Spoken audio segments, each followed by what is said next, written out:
What's going on, guys? Mark Sparks, and welcome to the Men's Room interview series. Today's guest, Gavin Ogland. You do something that's a little bit different than, my personal forte, and a lot of the guys watching are going to be very interested to find out is you're a convention / goth specialist.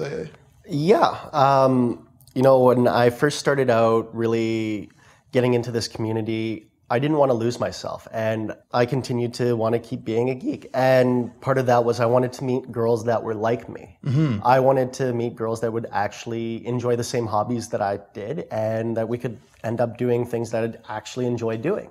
Right. That's pretty cool. And you know what? One of the things definitely embrace is, a lot of times in the community, in past, people be like, oh, if you're into video games or if you're into comic books, you need to throw that away and get something that's more diverse, get something that's cooler. And we say, like, if that's who you are, be it, own it, love it. And you kind of done that, and what's it like at a convention? Well, conventions can range from very, very small little places that you wouldn't even, like a little hallway, to huge, huge places where it takes up whole convention centers. The whole town will be overrun with sci-fi, anime, comic book geeks just enjoying themselves and having their full geekery, because conventions were made by geeks for geeks to indulge in every single bit of their geeky hobbies and find like-minded people. Mm-hmm. So how would you go about talking to a girl at a convention? And let's talk about, because I would make the assumption, and please correct me if I'm wrong, that a lot of the guys who were going to these conventions are uncomfortable interacting with women. I gotta be honest, when I first started out, I was ridiculously afraid of talking to women as well. I thought, oh, well, they're not gonna want to talk to me. She's so dressed up and she's so pretty. And she probably has a boyfriend anyway. But as time progressed, I realized that, oh, no, they really do want to talk. But what I first started out doing, because I was very nervous, and this is just as I learned, oh, you can go up to women and talk to them and have a conversation. What I did at one of the first conventions I went to after learning about this is that I brought a camera with me. And I was still very shy, but I knew that if I went up and went to any of the girls that were in a costume with this camera and go, oh, can I take your picture? And I would proceed to take their picture, and they'd go, oh, thank you very much. And then I would just start a conversation like, oh, that's a really interesting costume. Did you make it yourself? What's it from exactly? Is that what you came here for? Is this what you're really into? And just start a conversation from there. And then I would trade emails or MSNs or whatever it was at the time. And then we'd trade the picture back and forth, and I'd make a new friend just from that, or perhaps a new romantic interest. So that got me used to really talking to the girls. Nowadays, I just go up and I talk to them about what they're wearing and stuff. I don't need the camera, but that was a good thing for me at the beginning, just to get used to doing it. Right. Now, what would you say to guys who, because that's an amazing way to approach someone there, I guess, with the picture thing, but what would you say to guys who are still too uncomfortable to even do the picture thing? Like, is there another way to? There's definitely another way to end up talking to girls. It's not that you're going to end up talking to the girls you want, but people will pay attention to you if you also end up going in costume. And this is something I experimented with a bit, but if you go in costume, people who recognize that costume will end up talking to you, and they'll go, oh my God, you have this costume. I really like this show. I want to take a picture of you too. And then you can start a conversation from there. And you go, oh, well, let's trade email addresses. I want to get the picture back. And you've just made another new friend. So dressing up is, if you're still too shy to go up and make that initial approach, that will help you stop being so shy with the whole idea of socializing at a convention. So what are some quick costume tips you'd have if I was going to go in, or guys who are going, how do you pick a costume? Ideally, what you want to pick for a costume is something that represents something you actually like a hobby that you actually have. Because when you're wearing something that you actually like, the people that are coming up to you are the ones who also like that similar thing. Now, if you're not really into Star Wars and you dress up as a character from Star Wars, well, people who are going to be talking to you are going to keep talking to you about Star Wars. They're going to ask you, oh, do you know about so-and-so and when Yoda did this? And if you don't know that, then they're going to be like, oh, well, you're just posing as a Star Wars fan. So ideally, you want to go dressed up as what you actually enjoy. Right, that makes sense. Okay, so, I see a hot girl in a costume. I do the camera thing. I get over, I start talking to her. and then every 10 seconds, the dude's interrupting us, trying to take a picture of her. Like, everyone's doing what you told them to do. Oh. So how do I deal with that if I'm trying to talk to her, but something I end up dealing with constantly is that when people are wearing really, really good costumes, people just want to come up and take pictures of them. Right. And there's certain periods in the day where you'll just notice everything's really, really busy and everyone's just taking pictures of everyone. So it's almost impossible to get like more than the 10 seconds of going, hey, la, la, la. So in my experience, the best thing to do is just come back later when people aren't so busy and taking 2 trillion pictures. Right. Because this is a convention, you guys are going to walk around a lot, and eventually she's going to find somewhere like in a different area where people aren't taking pictures, where you can actually talk to her and have a conversation. So you find it, so boom, so she's walking around, you're walking around, I bump into her later on, and she's free. Hey, what's up? I remember you. Yeah. What do I talk about?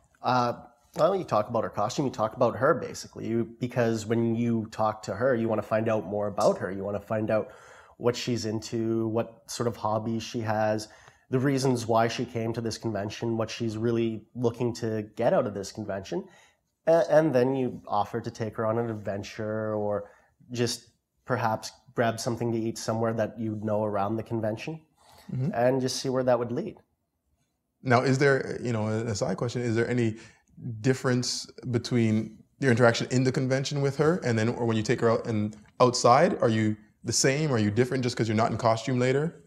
If I meet up with a girl later, if I'm not in costume, I'll act the same that I would in the costume. I mean, there's a certain amount where my appearance is going to be a lot more normal if I'm not in costume. So I just treat it as I would treat any date.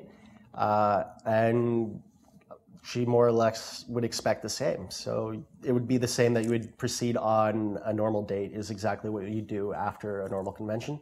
But you'd still talk to her about her hobbies and what she's into and figure out really who she is. Mm-hmm. And is it expected, when you meet someone in costume, whether it be mild or all out? Because I guess there is 2 different levels, you know what I mean? Like, your gear now, or versus something with a big fuzzy head and this, that. So would you ever expect someone to meet up on a date in costume?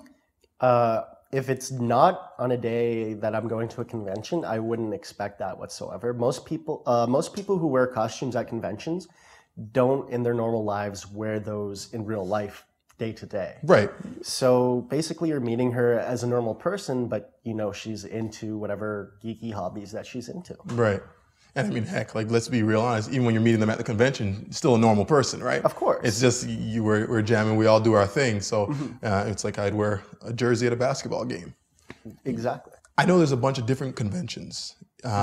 Is there a difference between the people that go to each, a comic book convention versus a Transformers convention versus, is there a different type of people, different type of girl, or what's the difference? Well, there are tons and tons and tons of conventions out there. There's probably a convention for every sort of hobby or series out there under the sun, and I have not attended every single convention.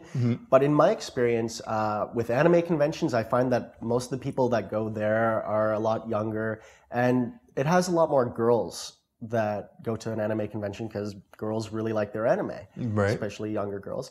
And then with sci-fi conventions and comic book conventions, and I'm not sure about Transformer conventions, but I could probably be right on this. It's mostly guys that end up going, but you do see girls that go to those conventions too. And, not every girl there is going just because her boyfriend's into it. A lot of girls go because they're really into it. Right. When's the best time to pick up a girl at a convention? Because you said there's that busy time, right? Yeah. So. You know what I find personally, if it's a 3-day convention, which most conventions tend to be, the best times to do those would be like the Friday and the Saturday. Because on the Sunday, I find people are just going around fixing up and just getting the contact info of all the people that they've already met there. They've had their adventure. But on the Fridays and the Saturdays, they're still looking for their fun and their adventure. And they're still very open to meeting new people. They're there to meet like-minded people. So I find that people are just a lot more receptive on the first 2 days that a convention's going on. Now you said finding their adventure, finding their fun. What does that mean in that world? Well, the best way of thinking of a convention is really that a convention is a vacation for them. It's a vacation away from the real world where they have to deal with the fact that there's all these things, and they really get to immerse themselves in their hobby, and this is what they really enjoy. So this is a weekend where they're there to enjoy themselves. And if you're a guy that's also very enjoyable as well, and you're showing that, oh, well, this guy's really awesome, well, then you might be part of what she enjoys at that convention. What's the best part about finding, for lack of it, finding love? Finding that connection, connecting with someone. What's the best part of doing that from someone at a convention? Well, you know what? The best part about meeting someone at a convention, really getting love at a convention, is that you know that their hobbies are going to be very similar to yours, that they're going to like things that are very in line. You don't end up running out of things to talk about, because you would bring up one series that she really likes and she'll go, oh my God, you know that series? No one else knows that series. No one else has ever figured that out. And so you have that little nugget of knowledge that she goes, wow, finally, someone who's really into Star Trek that understands me. My God, I can fully be a Vulcan around him and enjoy crazy Vulcan sex. Right. So let's talk about that for a sec. What's the connection like, making this, turning your relationship from meeting at a convention to down the road, however long that may be, into a physical thing? Are those women, is there a difference that have you found? You know what? In my experience, I tend to go for things as quickly as possible. So usually I try to do things at the convention or right then. So I find that a lot of girls, because it's a vacation sort of situation for a lot of them, they're pretty down, especially if they have a hotel room that you can just end up sleeping with them that night. You can get very physical with them very quickly, because when you have so much in common with another person, there's a sort of connection already there, and you're just sort of making that connection. You're just adding that one little touch that makes it all connect together. And so things happen a lot more quickly the closer that you feel together, just based off of, oh my God, you understand me. You've known me all this time. Well, okay, then we have to do more. Take me through a quick application of you going to a convention, meeting a girl, doing the dance, for so a better term, and then leaving with... Well, at a convention, I do tend to talk to as many people as I can and just socialize as much as possible. So you get there Friday and just talk to everybody. So on a Friday, I end up talking to anyone. Wow. If anything leads anywhere, then it leads anywhere it does. And I'll take it wherever it can. And, well, just in my experience, I'll give you a story. This one time that I went to a convention, I met a girl on the Friday. We got along very well, but she had to go off with her friends, and she just came to town for that weekend to enjoy the convention.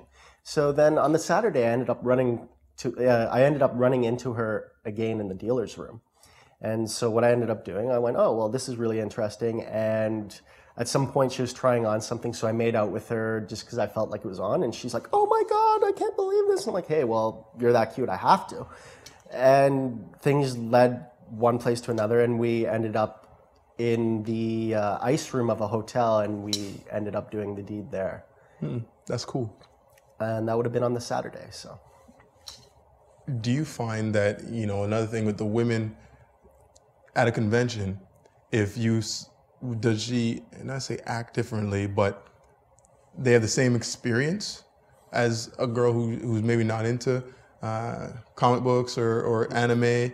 Or do they generally have a different experience in terms of, history or sexuality and stuff like that?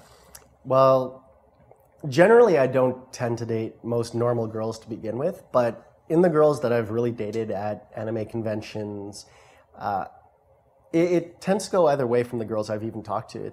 Some will be completely innocently virginal, and they'll never have touched a guy in their life, and they have no clue what to do, and the fact you just kissed them is making them go, oh my God, I can't believe this. Right. And then some girls have had a plethora of experiences. Right. And they know exactly what they're doing, and they're there to enjoy themselves and have fun. So you really get a broad spectrum, but I find it's like you don't really get the in-between. You either get like one or the other.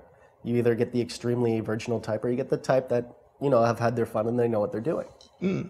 So that's pretty cool to know, because I think a lot of times we think, oh, they're only this, but they're just like every other woman. You know what? A lot of girls, you wouldn't think, oh, she's going to really be into a particular series of some sort that's ridiculously geeky. Like maybe you go, oh, well, there's no way she'd be into Transformers, but come convention time, she's at the convention and she's buying her Optimus Prime.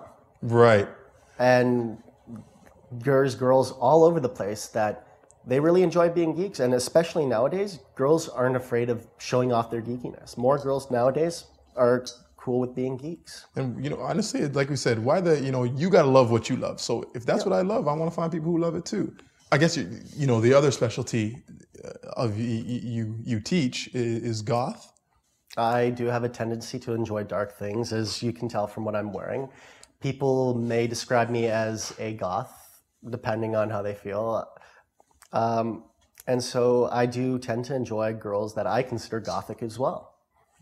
You say people tend to see, what's a goth? Well, a goth is a very hard thing to define because Sure. Goth is a lot of different things to a lot of different people. There's people that believe, oh, well, goth is only everything that was around during the post-punk 70s, and if it's anything afterwards, it's not really goth, it's just an imitation or it wants to be goth. And what it ends up being is goth is up to everyone's own interpretation of what goth is. There's no one Grand Duke of goth deciding you are goth and you're not goth.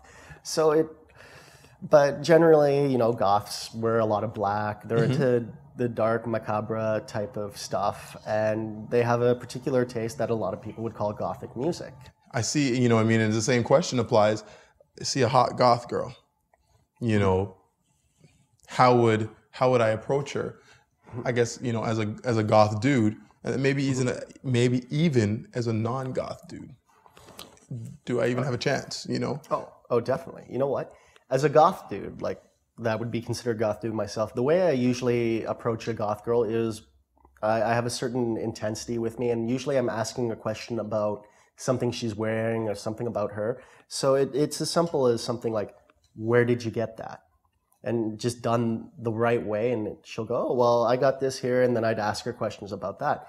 But with guys that aren't gothic, something I've noticed is that girls who are gothic that enjoy non-gothic guys, usually they go for guys that are slightly older than them, have a lot of life experiences, and they generally tend to like guys that do something creative, like in a creative field, like video editing, or they're really into music, or they're an artist. And so goth girls really like guys that do well creatively, and they go, whoa, wow, this guy's really artistic. I'm artistic too.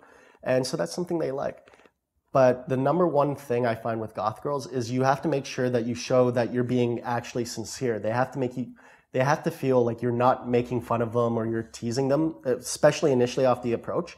Because goth girls a lot of them were the outcasts growing up in high school, and they were teased a lot and made fun of. And so when you start teasing them immediately off of something they're wearing or something like that, they can get very offended, and it's offended in the wrong way. Mm-hmm. They start remembering high school experiences, perhaps girls teasing them, and they're like, oh, okay, I don't really like this guy. Right. So I find like you have to show that you're not just joking around, that you're actually serious about it. I guess tell me a couple more things about a goth chick that I probably wouldn't know, that we wouldn't know.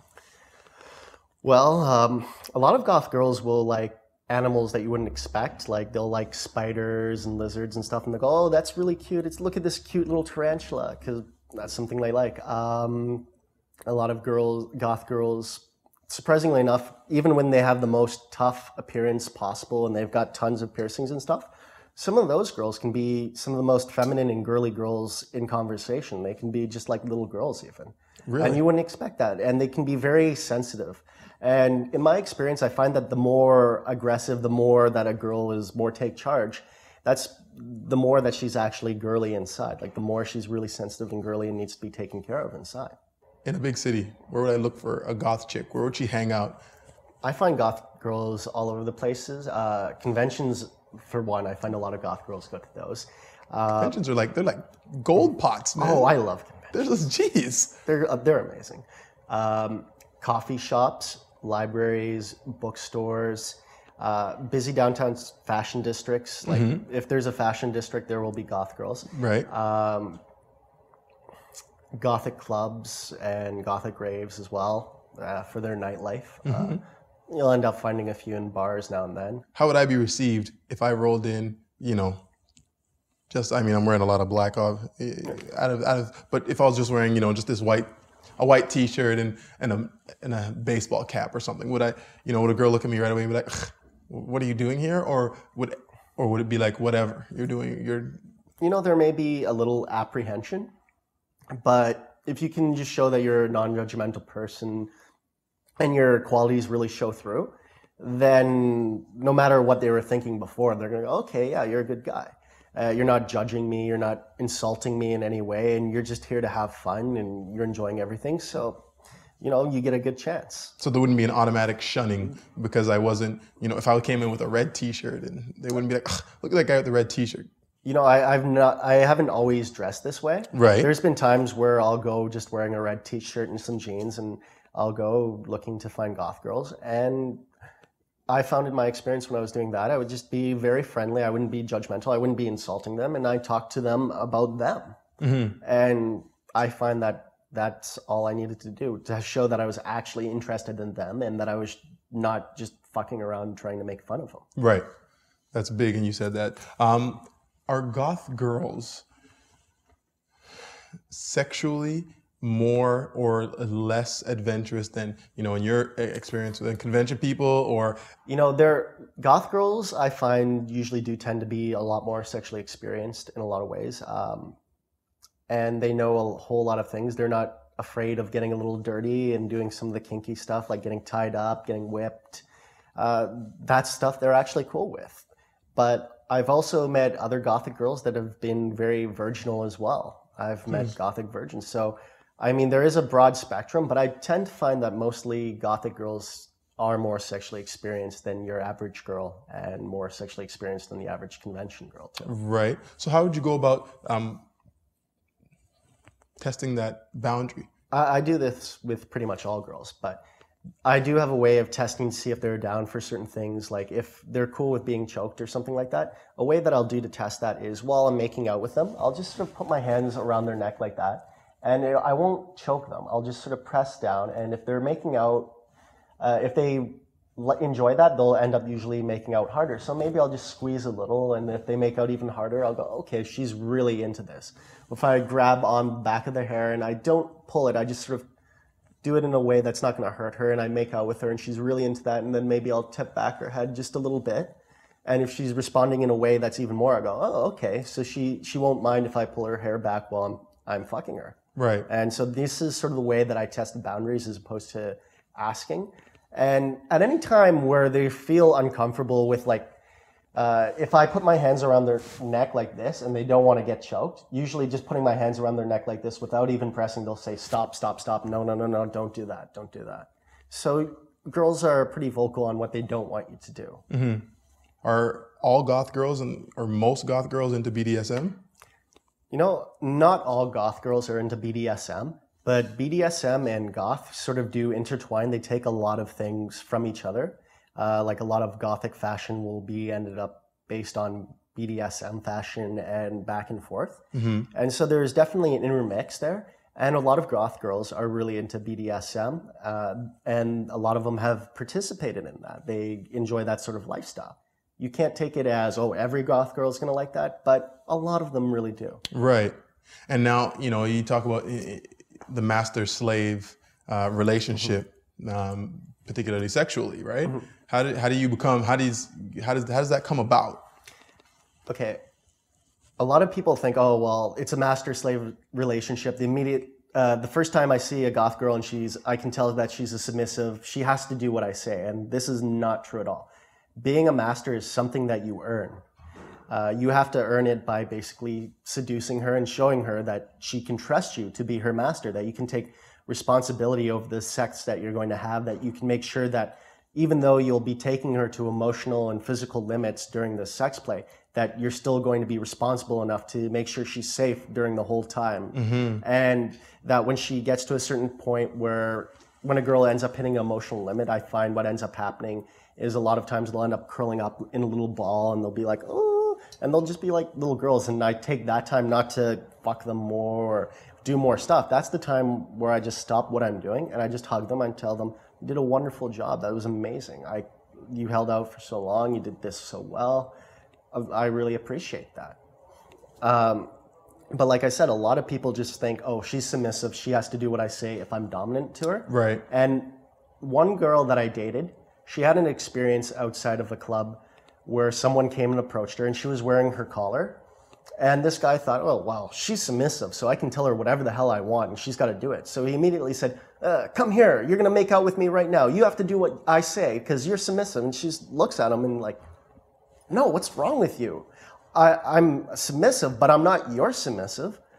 And he's still thinking, oh, maybe I need to be more dominant and tell her what to do. So he keeps coming up with more and more stuff. And she's like, okay, I'm going back in. I need to go to the washroom. And so he looks at her and goes, no, you're not going to the washroom. You're going to pee right here in front of me because you're submissive and you have to do whatever I say. And she just looked at him like he's a retard and walked back in.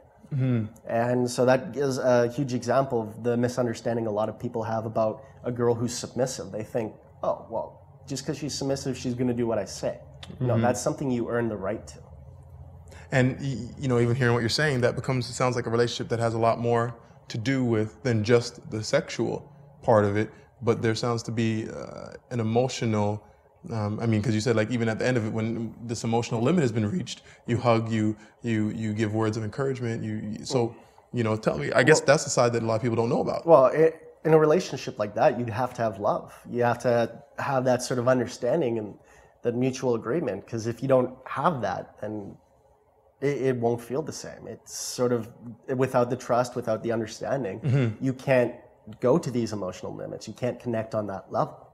So without it, you just don't have it. Right. And you say emotional limits. I'm curious as to what you mean by that in terms.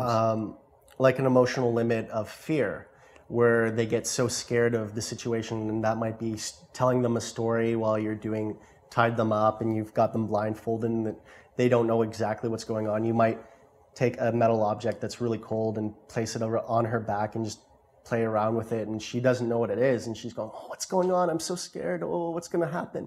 And she's just getting a thrill out of that. Mm-hmm. Or perhaps, and this is done in the context of a scene where this is something agreed upon beforehand. All right, and let's talk about that too. She might want to be humiliated. She might want you to write words all over her body that would be degrading in most situations and tell her to go and do stuff for you. And she'll come back and go, my God, I've never felt so humiliated in my life. Thank you so much. Mm-hmm. Because you've done it in a context where she's safe. It's not going to affect her negatively in the public light or anything like that. And you've taken her on a new journey that way. And she really appreciates something like that. And let's talk about that, because I think that's a very interesting point, because you keep saying within the context, and there's got to be love, trust, an emotion bigger than, again, just sex. So how would, and you don't necessarily have to give me a story of your own, but just in general context, how would we're going to do the scene thing. We're going to do a scene, as you said. How would that be set up? You know what I mean? Like just kind of. There's various ways to go about setting up a scene. I know some people that go to the length of talking about how they're going to set up the scene and what's agreed upon and what's not agreed upon. Mm-hmm. And some people will even end up signing contracts. But in my experience, what I end up doing is usually if I find out that they're into BDSM, mm-hmm. I go, okay, well, we're going to do some of that right now. And she'll go, okay. And I go, well, okay, I want you to know at any time you want me to stop, here's a safety word. And at any time where I go too far, just say the safety word and I will stop right then. And it's important to know that when that safety word is said, you stop right then. You don't go and you proceed more. No, you stop and that's it. Mm-hmm. And when she's ready again, then you go forward. Mm-hmm. And I find the safety word is the best way to go about this. Right. To make sure she's got that little bit of control, to make sure you never go farther than she can handle. Mm-hmm. Other girls will go, I don't need a safety word. And then you do all sorts of crazy things. Right. I think one of the mystique about goth is the whole drinking blood thing. There's a couple other crazy things that, I've heard. And so what is the true? Is it not? It's very true. In my experience, I've only drank blood once, and it was with someone I trusted. And I've had them drink my blood as well. Mm-hmm. And it's basically something they call blood play. And the way it's supposed to be done, and which most people who do this safely do this, is do this with someone that you trust. You make sure they don't have any diseases. And if you're going to make a cut into someone, you use something that's clean and sterile.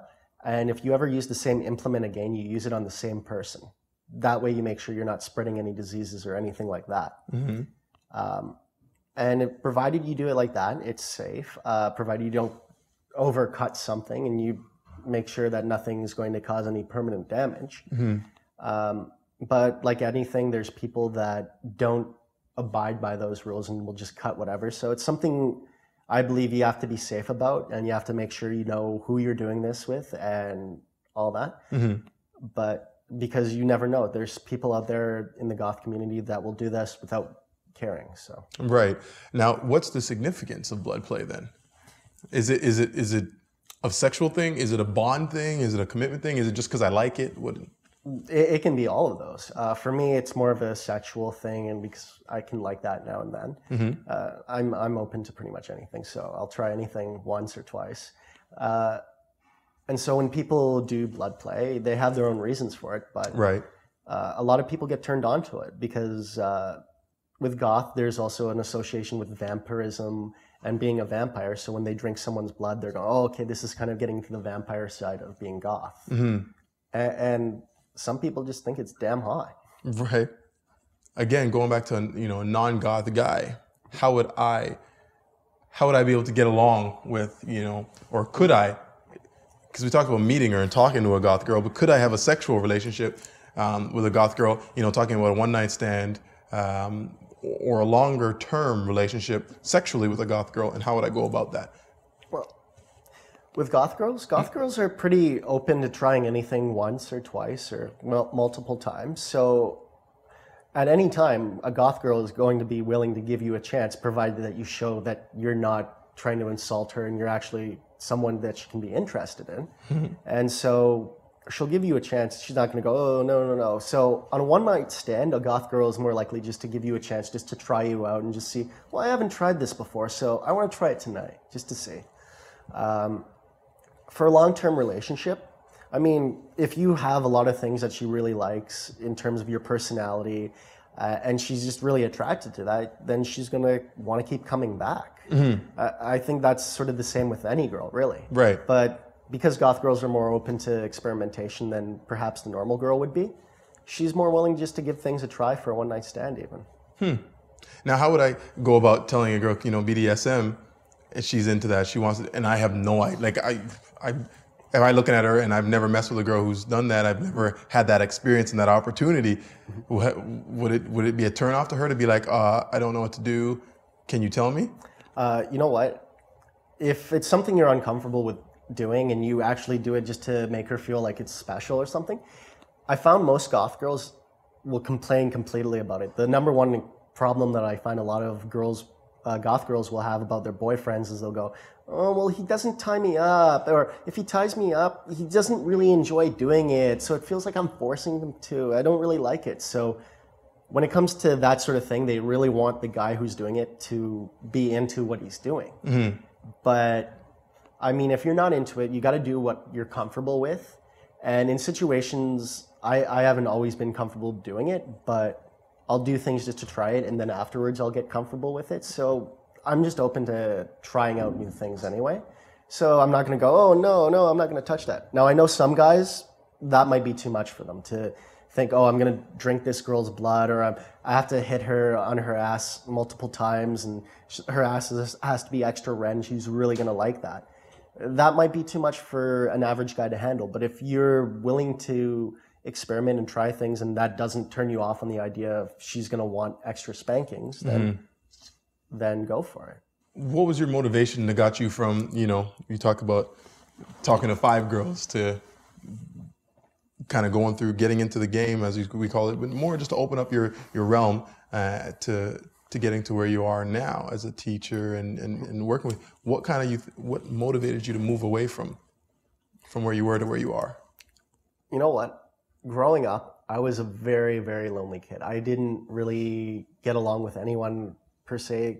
I just didn't fit in very well. And so I really kept to myself. And when I would interact with other people, I was usually making fun of them, or I was coming up with some sort of joke that I thought was hilarious. Everyone else thought was hilarious, but it wasn't really a way of making friends. So I hit a certain point where I just isolated myself completely, watching anime. Like, I was going through marathon after marathon. I'd probably spent about 6 months just watching anime, and it just hit me. I'm like, okay, I am so goddamn lonely. I need to find love, because I can't do this anymore.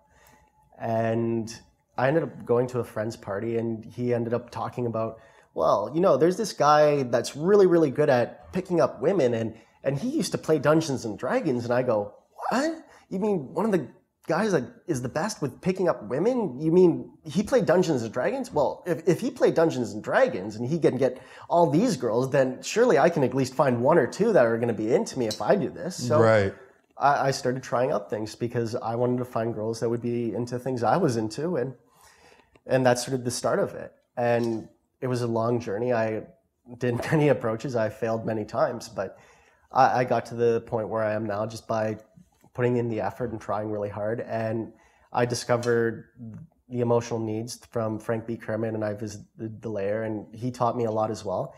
And that's why I'm here today. And I hope that maybe those geeks out there that are still sitting there watching their TV and they're feeling that same sort of loneliness, that they can feel like, okay, well, if this guy can go from sitting in his house, and the number of girls that he could have socialized with would have been 5 girls, and 2 of those were his mother and his grandmother, that I can go from basically having no interactions with women and thinking don't even have a chance, to actually having wonderful relationships that you can really enjoy. Right. And I mean, I want to echo that. As myself, I came from, you know, Coke bottle glasses and cardigan and bow ties and joints. So I totally understand owning what you love, owning what you do, and finding people who do the same thing, attracting to you because you like yourself and you're attractive because of that. Any final thoughts for? Something I've learned throughout this whole journey is that you really can have anything in this universe that you want, provided that you're willing to pay the price to have it. And provided you're willing to put in the work and the effort, you can have these relationships, you can have these experiences, but you have to be willing to pay the price to get there. And I think I really appreciate you sharing about the failures, as you called them, but because we see them as, in learning, you have to fail in order to learn, right? And again, we don't even look at them as failures, but opportunities to learn. And so I appreciate you sharing that, and appreciate you sharing your experiences with us here in the interview room, man. It's been a pleasure. Thanks a lot, man. Thank you so much as well. It's been a pleasure. Awesome. Guys, Mark Sparks, Men's Room interview series. We'll see you next time.